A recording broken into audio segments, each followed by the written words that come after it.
Recently, I've been trying to come up with new video ideas, and I couldn't come up with anything. Ignore the whiteboard filled with ideas. I was down the shore with Tempest and the gang, and we were going on one of our night walks. We talked about top 10 animes, school, and we talked about our favorite game versus the game that has the biggest impact on our lives. And then it clicked. I could do a top 10 favorite games video. I asked ChatGPT what it thought, and it started talking about stuff like research and narrative flow and personal touch and just a bunch of annoying things that confused the life out of me. So, what does any normal person do? I asked my famous friend Love Neon what he thought, and he said, "It's your video. I really couldn't care less. If you want to do it, then do it." So here I am, doing it. Here is my top 10 favorite video games of all time. I've been playing video games since 2010 and was 6 years old when I initially started playing Pokemon Heart Gold. So I'm pretty sure I'm qualified enough to rank my favorite games. Before I go through my list, I have some honorable mentions. These honorable mentions go to Fortnite, Hogwarts Legacies, Pokemon Legends Arceus, After the Fall, and Among Us VR. Fortnite because it was my first ever shooter, Hogwarts Legacy because it was the perfect Harry Potter game, Legends Arceus because it was such a revolutionary Pokemon game, After the Fall because I get to kill zombies, and Among Us VR because I get to do stuff like this.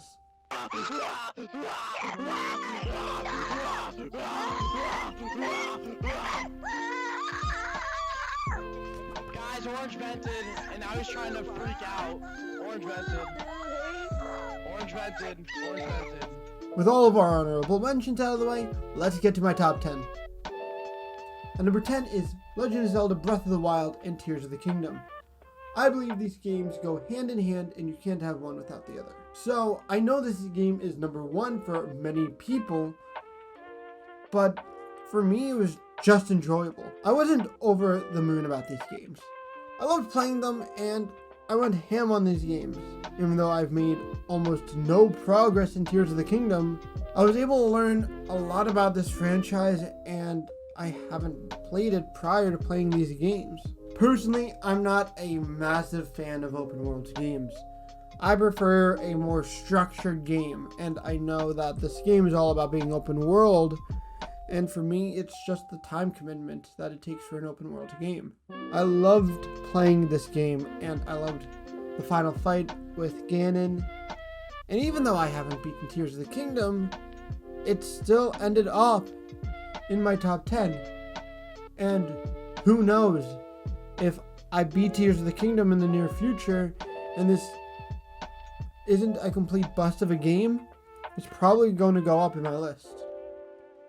Number 9 is on a game that really isn't known well, but it's still one of my favorite games that's based around communication. It's a game called We Were Here. In We Were Here, one person plays as the librarian and one plays as the explorer. Initially, I always hated this game because I had never actually beaten it. It just enraged me that I got stuck on this one puzzle. I haven't played this game in years and asked Neon if he would play it, and he'd always turn me down. I loved the turnout of this game, and we did really well. I love how the difficulty is completely worth it once you beat the game. Number 8 follows the accidental trend of being on different game consoles. Blade and Sorcery is a VR game that mixes magic and gladiator battles. I find it really cool that they have such a large map selection and an even bigger weapon selection. On top of that, there's 3 different spells that would have a different effect when paired with a different weapon. You can use the fireball and the electric attacks individually at a range, and I think it's one of the best VR games of all time. Currently, it's only a sandbox game, but soon, in the next update, they're going to be releasing the story, and I can't wait for it. Number 7 is one of my favorite horror games that I've ever played. Devour is like a fetch and run like hell type of game. Each map has a different demon associated with it and different requirements to beat each level. It's a really tough game, but it's also really fun. I've made 2 videos on this game and love it. Something that I also love about this game is that they're still coming out with new maps, and to make things even better, they're not blocking them behind a paywall. Number 6 is a surprise to no one if you know me. Five Nights at Freddy's. Like every other kid in my town, when FNAF first launched, I loved it. For the longest time, I used to play games for the lore, but now, since I play games mainly for their unique game mechanics and artwork, it's not really the same. This is the one game franchise that I religiously follow and play exclusively for the lore. This is a perfect example on how lore can pass on throughout games. Just like, look at it. There's 9 games that the lore has gone through. Terraria is probably one of the first games that I've ever gotten on Steam. I remember having a world completely dedicated to just being a trading hall. I remember downloading Steam for the sole purpose of having Terraria, and it felt odd to me that it did not have a launcher dedicated to just that one game. Terraria at the time was a more extensive version of Minecraft, but it was 2D. It had more mobs, more ores, and more biomes. I'd be able to play with my friends on private worlds without struggling to join them. It was my first true multiplayer experience. Yeah, it was in 2D, but I didn't really care, and it was a really cool experience that I'll never forget. I also discovered how to download and play on different maps, which really affected what I would play. It had different items and tool mechanics that really blew my mind. This game set the foundations for my point of view on multiplayer games. Next up would be Rainbow Six Siege.